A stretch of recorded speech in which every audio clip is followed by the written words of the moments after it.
Al tema de esta mañana le he puesto el sueño espiritual. Bueno, mi hermano cerró con un versículo especial, también ad hoc para la ocasión. Dice la palabra del Señor en 1 de Tesalonicenses 5, 4 al 11. Mas vosotros, hermanos, no estáis en tinieblas, para que aquel día os sorprenda como ladrón.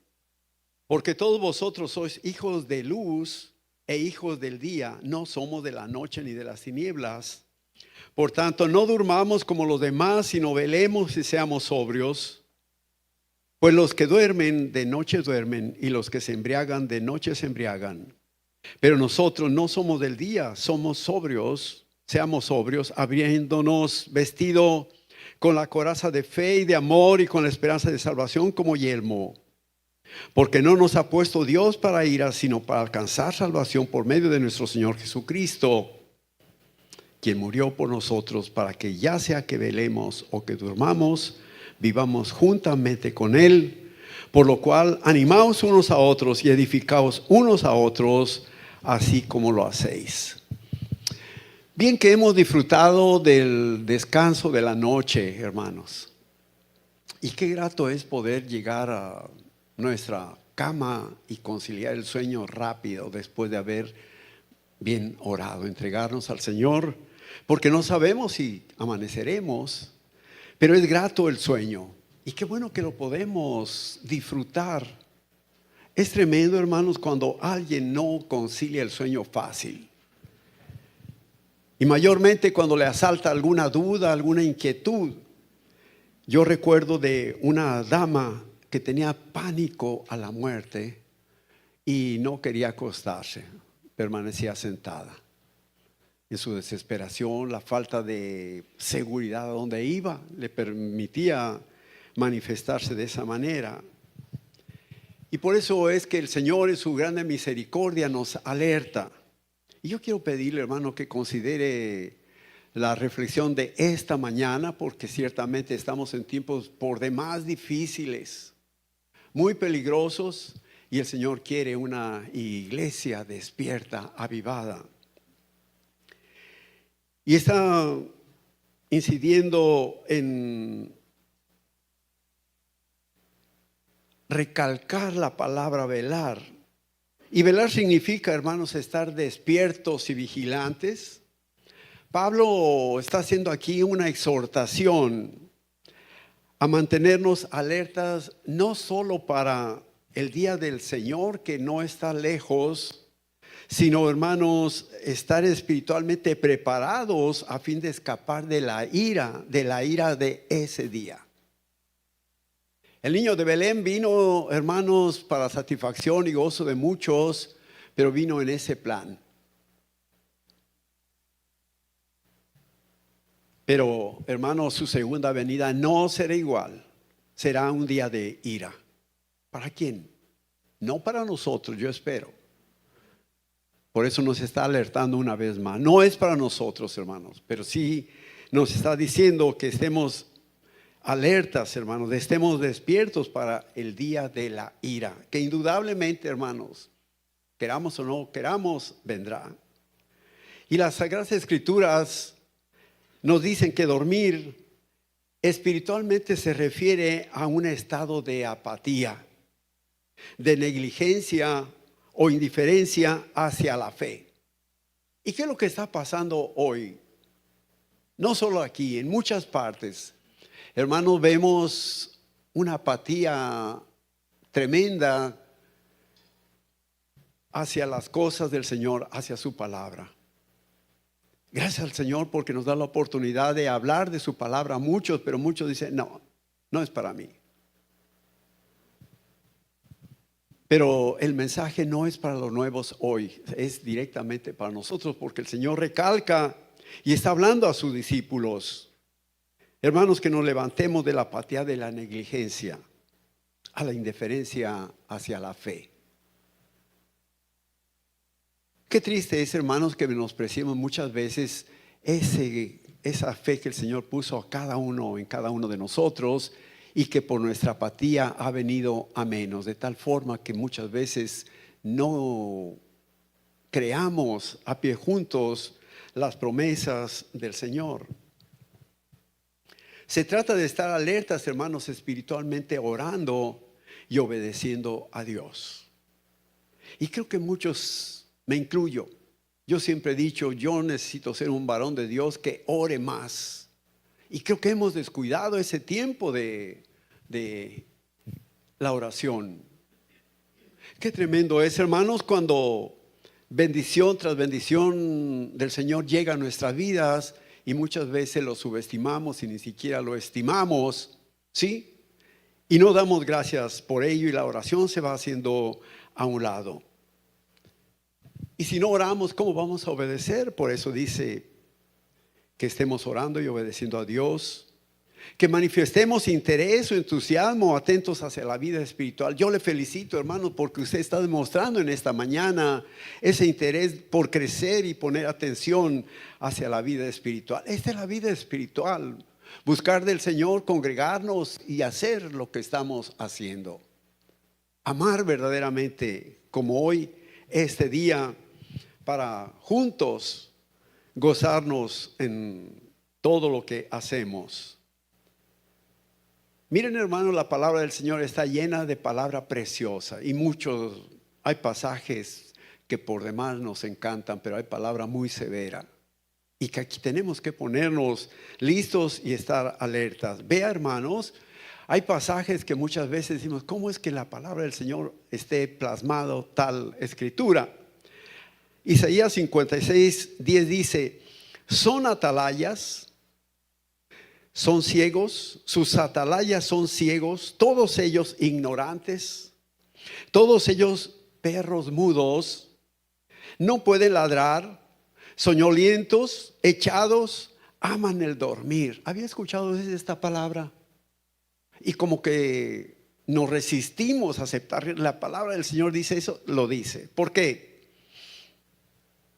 Dios conoce a profundidad, hermanos, que su pueblo está desprotegido ante las bestias del campo. ¿Cuáles bestias del campo? Estamos en la ciudad, pero vamos a traducirlo, hermanos, en todas las formas de pecado, como bestias, como fieras que están acechándonos. Y en un principio habla justamente de los atalayas. No solamente del pastor, no solamente de los líderes de ministerio, sino de cada uno de nosotros que hemos conocido de la palabra del Señor, pero cerramos la boca ante la inminente desgracia que le espera a la humanidad. Pero Él nos conoce, hermanos, y Él sabe que están desprotegidos muchas veces. Y lo señala, hermanos, que ante lo indefenso de las ovejas, pastores y líderes las dejan desprotegidas. No es nuestro caso, hermano. Usted y yo no podemos quejarnos de lo que aquí recibimos y se nos oferta. Gracias a Dios tenemos autoridades que nos brindan la oportunidad de conocer, de ser edificados y de ir siempre a más. No obstante, hermanos, podemos ser nosotros los que ocupemos este lugar que señala bien Isaías. Cuando vemos a tanta gente indefensa empezando en nuestros hogares. Y bien dice que los pastores o líderes las dejan desprotegidas en lugar de tomar su lugar de centinelas, de alertar al pueblo. Y en el nombre del Señor lo estoy haciendo, en el nombre del Señor, una vez más alertándonos ante días tan difíciles. Y muchos de los que podemos hacerlo, hermanos, nos despreocupamos por la necesidad de mucho pueblo del Señor, sin instruir sobre lo que es bueno y sobre lo que es malo. Y el rebaño en su ignorancia, hermanos, sigue viviendo de esa manera en desprotección. Por eso, al hablar, se usa esa metáfora de parte del Señor, de perros mudos que no pueden ladrar. Yo no sé cuántos de nosotros tenemos un perro en casa. ¿Para qué queremos un perro, hermanos? Que por cierto nos cuesta buen dinero tener un perro. El alimento, el cuidado, los cuidados médicos que tienen que tener los animales. ¿Para qué nos sirve un perro? Hermanos, esperemos que nos alerte de todo cuanto pueda acontecer. Y si un perro no le ayuda, no ladra, ¿para qué lo quiere? Entonces, hermano, yo me pongo en este lugar y cada uno debemos de ponernos en este lugar. Señor, perdóneme, no se trata de ladrar, se trata de hablar, de anunciar fuerte. Y hay perros valientes, hermanos, que se aferran y no permiten que nadie se acerque a su casa. Y tenemos que ser de esa naturaleza, hermanos, decir la palabra sin que ésta sea domada, decirla tal como es de parte del Señor. Hay que advertir, hermanos, sobre el peligro que acecha a su pueblo. Vamos a ver por qué Pablo sigue hablando directamente al pueblo, a su pueblo. Leemos en el evangelista Marcos, capítulo 13, versos 35 al 37. Dice: para que se cumpliese lo dicho por el profeta cuando dijo: velad pues, porque no sabéis cuándo vendrá el Señor de la casa, si al anochecer o a la medianoche o al canto del gallo o a la mañana, para que cuando venga de repente no os halle durmiendo. Y lo que a vosotros digo, le está hablando a sus discípulos, está hablando a los discípulos, pero termina, dice: lo digo a todos, velad, velad. Y por supuesto, ¿cuántas veces estamos descansando y no queremos ser despertados? Y que nos digan: te toca velar. Pues tiene que ser así, dice la palabra del Señor. Estaba hablando a los suyos, pero hoy nos está hablando a nosotros. El Señor Jesús se marchó, se fue. Sin embargo, acabamos de cantar, dice: nunca me fui. Y el Señor está aquí, ¿lo cree? El Señor está aquí, nos está hablando. Es cierto, cumplió con su función, con la misión que el Padre Celestial le encargó. Se marchó dejándonos ciertas facultades, a cada uno una tarea. A nadie dejó, hermanos, sin asignarle una tarea. Que no la hayamos querido oír o entender o hacer es otra cosa, pero a cada uno de nosotros Él nos dejó una tarea por hacer. Por tanto, ir y hacer discípulos a todas las naciones. Y usted sabe el resto del versículo. Y en ello, hermano, nos comunicó una autoridad, que al dar autoridad entendemos, adquirimos una responsabilidad, como al portero para que velara. ¿De qué sirve, hermanos, un portero que se duerme? El portero tiene que estar despierto todo tiempo. No quiere decir aquí, hermanos, que nos responsabilicemos que otros estén velando, sino que cada uno esté velando. Eso es la encomienda de parte del Señor, la orden, la indicación, que cada uno esté velando. Y estar velando quiere decir que tiene que estar listo para abrir la puerta al amo. ¿Qué clase de puerta vamos a abrir si no es la puerta del corazón? Por eso nos dice que si abrimos las puertas, Él entrará y cenará con nosotros y Él con nosotros. Qué hermoso versículo, hermanos, donde entendemos que a una cena usted no invita a cualquier persona. Invita a uno de los escogidos, de su mucha confianza, para convivir con Él. Y el Señor quiere esa convivencia íntima con nosotros. Entonces tenemos que estar prestos en todo momento de abrirle al Señor la puerta toda vez que Él la toque. Porque Él puede venir en cualquier tiempo. Aparte de estar en espera del regreso del Señor, pensar en nuestra condición al encontrarnos con Él a la hora de nuestra muerte. Qué tremendo es pensar en esto. ¿Ha pensado usted en el día de su muerte, hermanos? Como que a muchos no nos gusta pensar en eso. Sin embargo, tiene que acontecer. Yo lo he dicho varias veces al estar en un funeral, y no lo digo con jactancia, lo digo con suma reverencia. Y yo les he dicho, yo no le tengo miedo a la muerte. ¿Cuántos le tienen miedo a la muerte? Qué bueno que ninguno levanta la mano. ¿Por qué? Porque nuestra vida está escondida en Cristo, en Dios. ¿Sí? Entonces, hermanos, saber que cuando el Señor diga, vámonos, o viene, dar gritos de júbilo. Ahí sí, de veras, creo que tenemos que emplear nuestras palmas con todo gozo. A mí me da tristeza, hermanos, cuando nos piden que demos una palmeada al Señor, y somos tan escasos para usar nuestras manos. ¿Cuánta gente hay sin brazos? Me ha costado ver a una dama, una jovencita que vive por aquí, entiendo, sin sus brazos. Imagine, no querría ella tener sus brazos, y nosotros que la tenemos. Tenemos que pensar, hermanos, en cómo poder agradar al Señor, muchas veces con nuestras palmas, alabándole y bendiciéndole, y mayormente el día que Él llegue o que nos llame. Jesús no solo se refirió a los presentes, lo leímos en la palabra cuando dice, a vosotros digo, y lo que a vosotros digo, a todos lo digo. Él estaba pensando en nosotros. Ahí tenía presente a los discípulos, pero dice, a todos lo digo. Y recalca, velad, velad.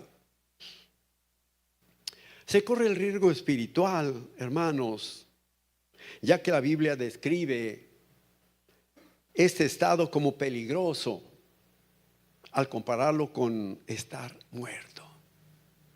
Estar muerto.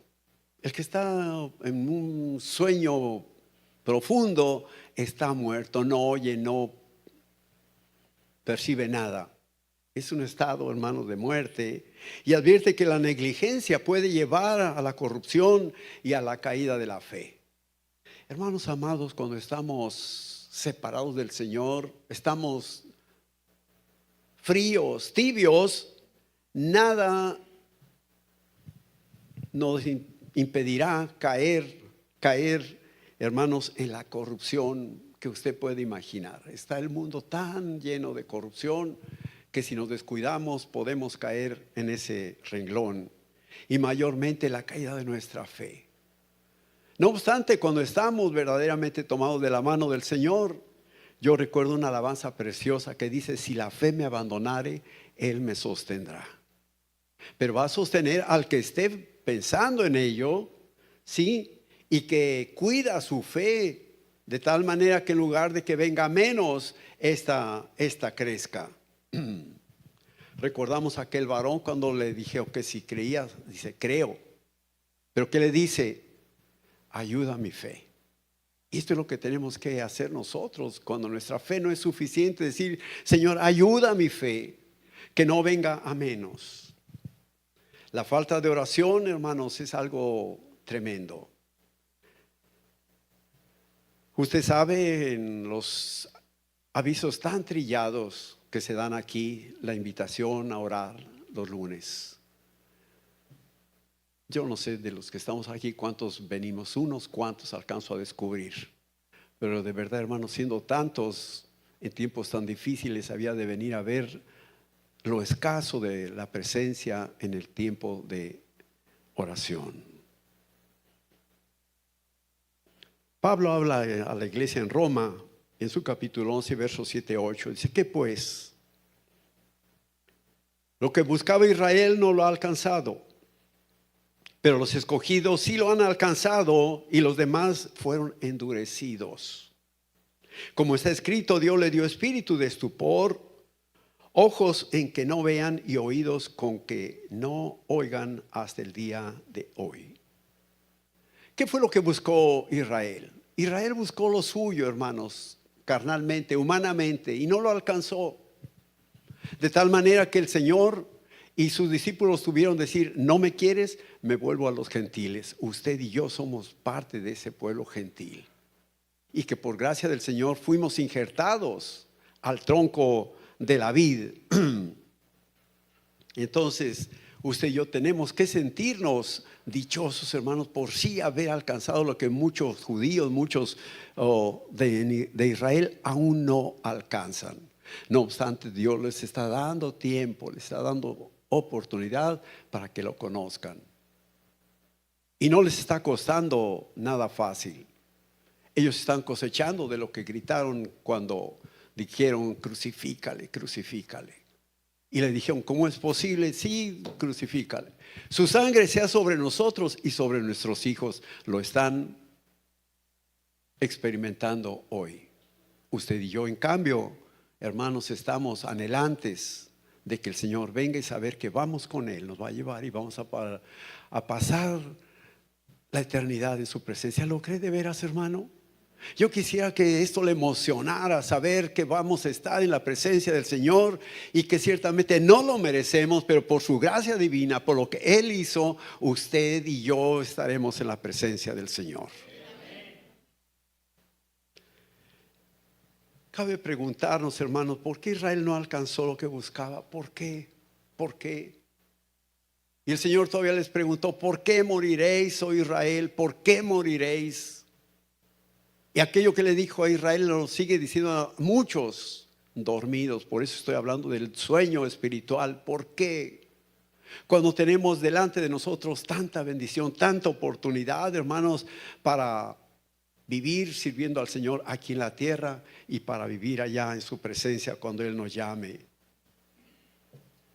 Dice que algunas ramas fueron desgajadas y otros, como olivos silvestres, o sea, nosotros los gentiles, hermanos, por su gracia divina fuimos injertados en lugar de ellos. Aquel favor tan especial de parte del Señor para su pueblo, hermanos, hoy usted lo estamos ocupando. Y no cabe duda de que en aquel pueblo, en Jerusalén, debe de haber pueblo gozoso que en su oportunidad recibió al Señor sin mayor problema. Yo no estoy generalizando, pero cierto es, hermanos, que muchos de ellos no quisieron y no han querido todavía conocer a su Salvador, a su Mesías. Respecto, hermanos, a los que son dejados de la mano de Dios, recordemos el caso de Faraón. Saquemos una conclusión de esto, ¿sí? De que tanto la compasión como el endurecimiento del corazón procede solamente de la soberanía de Dios. Dos cosas importantes que solamente Él puede hacer y que suceda, ¿sí? Podemos recordar a través de la Escritura en los capítulos 7 al 10 de Éxodo, para ver cómo se repiten varias veces la frase: el corazón de Faraón se endureció. Tuvo oportunidad y él no tenía la Biblia. De espiritual, ¿qué sabía él? Pero él quiso permanecer así. Y como Faraón, ¿cuántas veces? Muchos. Y yo entiendo que aquí debe de haber gente que por años se le insistió en conocer y aceptar de la palabra del Señor. Sin embargo, su corazón lo endurecieron. Lo endurecieron, no Dios, sino voluntariamente. Hoy no, aún soy joven y hubo muchos pretextos. Sin embargo, el Señor en su misericordia un día llegó y aquí nos tiene aquí. ¿Qué pasó cuando dice el corazón de Faraón se endureció? Por mucho tiempo, tuvo mucho chance, mucha oportunidad. Hasta después de la octava plaga, hermanos, hasta después de que le llegó la octava plaga, entonces pasó algo importante. Éxodo 10:20 dice: pero Jehová endureció el corazón de Faraón y éste no dejó ir a los hijos de Israel. Yo le invito para que en casa lea y vea cómo Dios en un principio no endurece el corazón de Faraón o de nosotros, sino hasta después de pasado tiempo, dice, se acabó. Hasta después de la octava plaga, dice, Dios endureció el corazón de Faraón. Aquí leemos justamente eso, que Dios endureció el corazón. Por gracia divina, hermanos, gozamos de algunas oportunidades, de segundas oportunidades. Esto es una oportunidad, hermanos. Si no veníamos preparados para escuchar esto, es una oportunidad más del Señor que nos dice, velad. Y Él siempre da segundas oportunidades. No de inmediato, dice que Él evita que su ira llegue de improviso. Dice que es tardo para la ira, para su ira, pero Él quiere perdonar y alcanzar al que ha endurecido su corazón. Hay oportunidades, hermanos, de ser advertidos, y no, si no lo hacemos, Dios actúa, Él endurece y nos hace ciegos si queremos seguir dormidos. Entonces, cuando endurece, ¿por qué el salmista diría, Señor, no quites de mí tu espíritu? ¿Ha pensado en ello, hermanos? Si bien es un favor y merecido de parte del Señor dejar a su Espíritu Santo en nosotros, pero el Espíritu Santo lo contristamos y se ausenta. Endurece el corazón y también nos hace ciegos para mirar todo lo que pasa en nuestro derredor. Noticias de cosas terribles que pasan en nuestro México lindo y querido. Desórdenes. No podemos hablar de mucho, aunque podemos, pero todo eso tenemos que remitirlo al Señor. Pablo habla a la iglesia en Éfeso en su capítulo 5, versos 14, y le dice, lo cual dice, despiértate, tú que duermes, y levántate de los muertos, y te alumbrará Cristo. Qué hermoso versículo, tan oportuno. Levántate, despiértate, tú que duermes, y levántate de los muertos. Hermanos, el Señor no quiere que permanezcamos en esa condición, sino que nos despertemos, que nos levantemos a una vida de bendición, de servicio y atención para cuando el Señor venga. Es un llamamiento oportuno, pero es un llamamiento donde vemos que está reprobando al pecador para que se levante de su condición de muerte espiritual. Y a la vez lo conecta con una grande promesa. Qué hermoso es cuando el Señor habla, levántate, y nos habla de bendición, de bendición. Al que se levante del sueño espiritual, que goce de la buena voluntad y la gracia suficiente para que, si quieren alcanzar la salvación que Dios desea para todos los seres humanos, sea una realidad en nuestra vida. Gracias al Señor porque ya la tenemos, esa salvación, pero que nos dice que la cuidemos con temor y con temblor.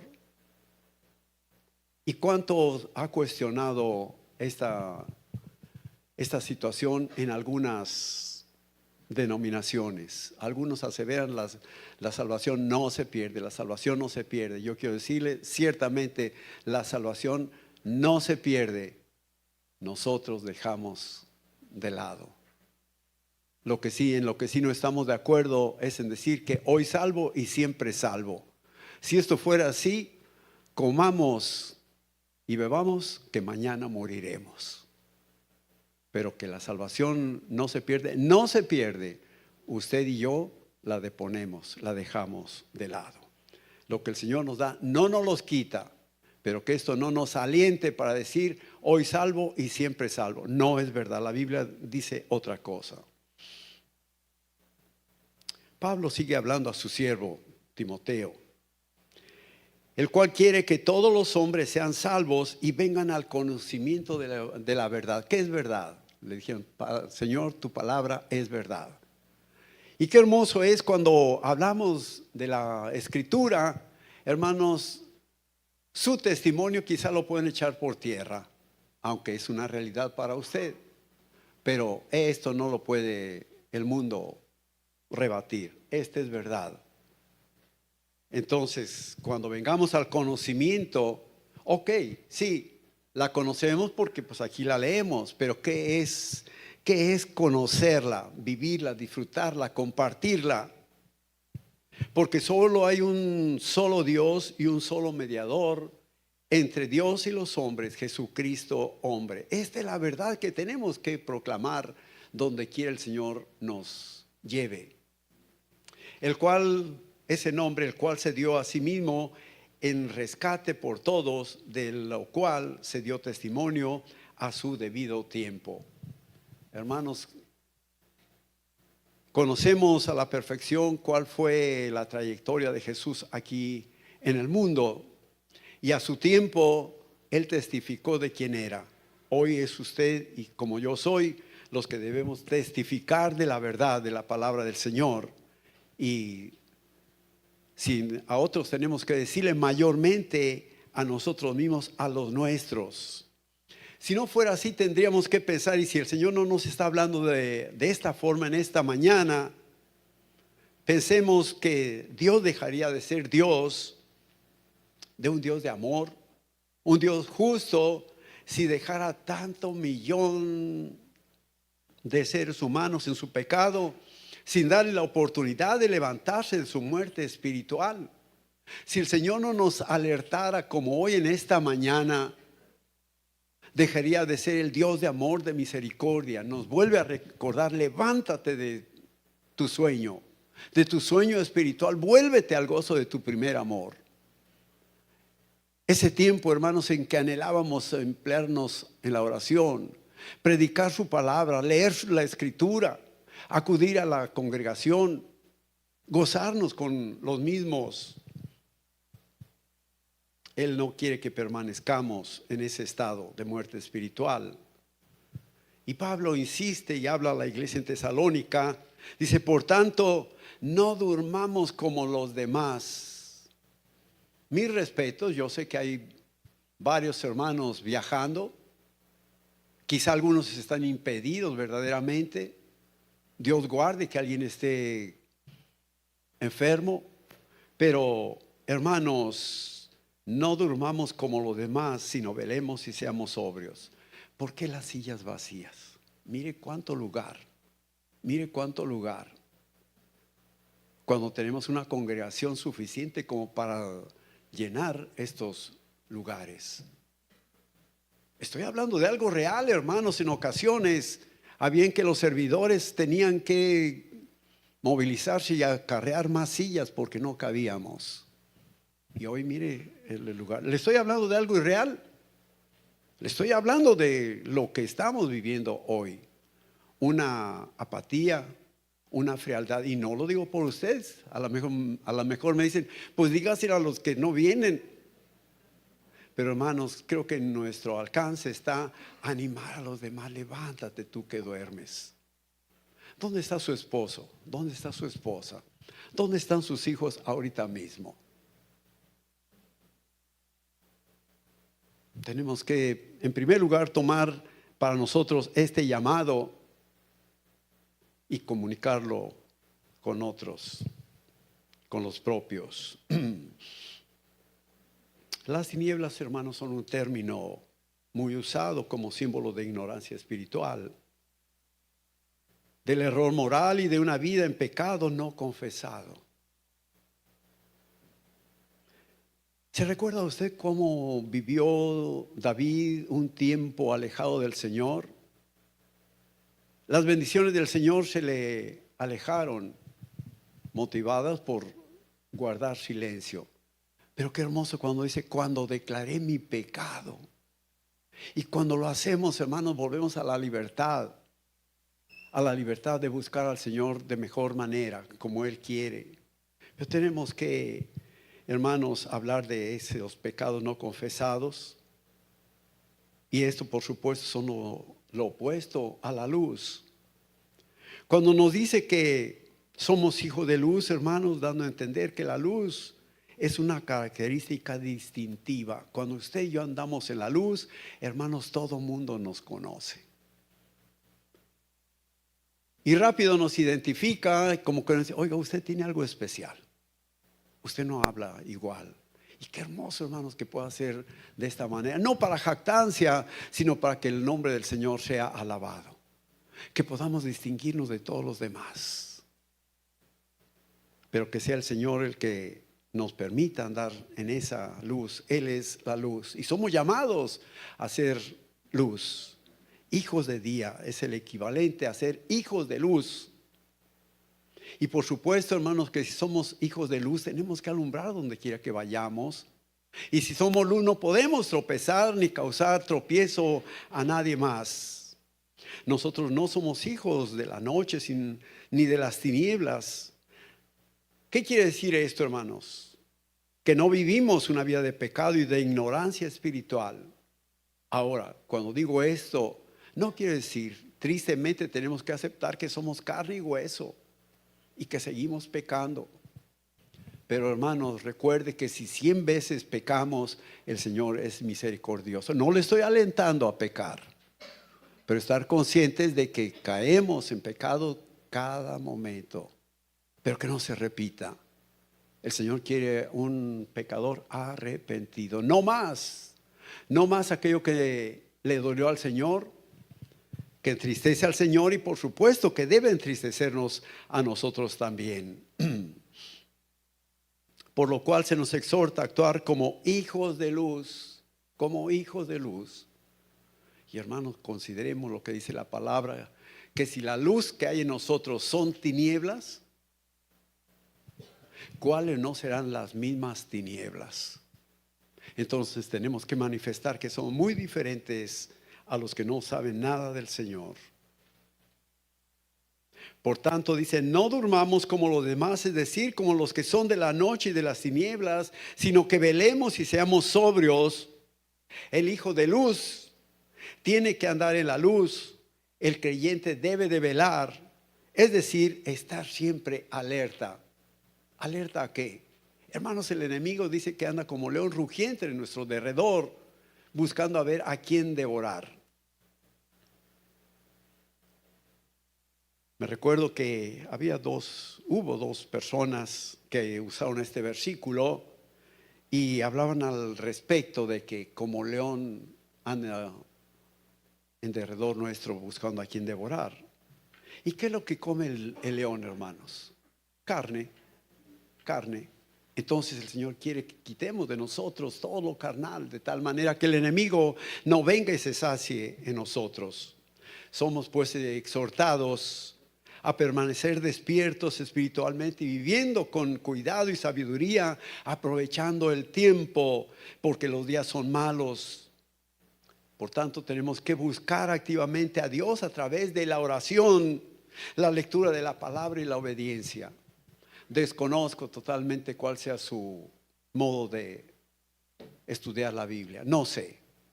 Lo que sí sé es que el Señor me está diciendo, y a usted también, escudriña las Escrituras, que a ti te parece que en ellas tiene la vida eterna, y ellas son las que dan testimonio de mí, dice el Señor. Entonces no dejemos que este libro precioso esté cerrado o abandonado por ahí. Vamos a echar mano de él, hermanos. Que el sopor, el sueño espiritual nos aliente a abrir hoy nuestra Biblia. Y yo le invito para que la abra con ánimo. El pasaje que usted haya elegido, que el Espíritu Santo le haya llevado, agréguele para sabiduría, agréguele un capítulo de Proverbios. ¿Cuántos capítulos tiene Proverbios? Tiene tantos como para que tomemos uno para cada día. Y veremos, hermanos, si no cambia nuestra vida, el Señor en su poder, en su misericordia, la va a hacer cambiar de tal forma que nos va a ayudar para levantarnos de nuestro sueño espiritual. Tenemos pues que aprovechar los días, hermanos. ¿Cuál es la consecuencia de no despertar? Qué triste cuando dices, ya no despertó. Y yo no sé cuánto nos sentiríamos dichosos de que nos dormimos bien preparados, orados, y que no volvimos a despertar. ¿No le gustaría que ese fuera su fin, hermano? Algunos dicen, no, espérate, hermano. ¿Cómo? Creo que seríamos dichosos, hermanos. Vuelvo a decir, conciliar el sueño previamente haber orado, entregar al Señor nuestra condición, y si Él quiere llamarnos en esa forma, bendito sea el Señor. ¿O le gustaría estar padeciendo en el hospital por mucho tiempo? Bien, no me meto en más problemas. Pero ¿cuál es la consecuencia de no despertar, hermanos? La consecuencia de no despertar, y estamos hablando de la muerte espiritual. El sueño espiritual puede conducir a la muerte espiritual o a vivir una vida sin vitalidad y falto del poder de Cristo para hacer las cosas como Él quiere. Somos vulnerables. Estar dormidos espiritualmente, hermanos, nos hace vulnerables al ataque espiritual y te aleja del propósito de Dios. Cuando estamos, hermanos, dormidos espiritualmente, somos presa fácil de la tentación. Aquí puedo explayarme mucho respecto a ello. Quiero concluir y le pido que ponga mucha atención en esta anécdota, que solamente la puede pescar si está atento. Después de haber hablado sobre la muerte espiritual, hay una anécdota que nos dice que habla de una muerte extraña, víctima de una horrible enfermedad. Falleció la señora, reunión de oración en la primera iglesia descuidada en la avenida mundana, habiendo nacido años atrás en medio de grandes avivamientos. Se creó sana y fuerte con el alimento de la vida espiritual, llegando a ser uno de los miembros más poderosos de las familias cristianas.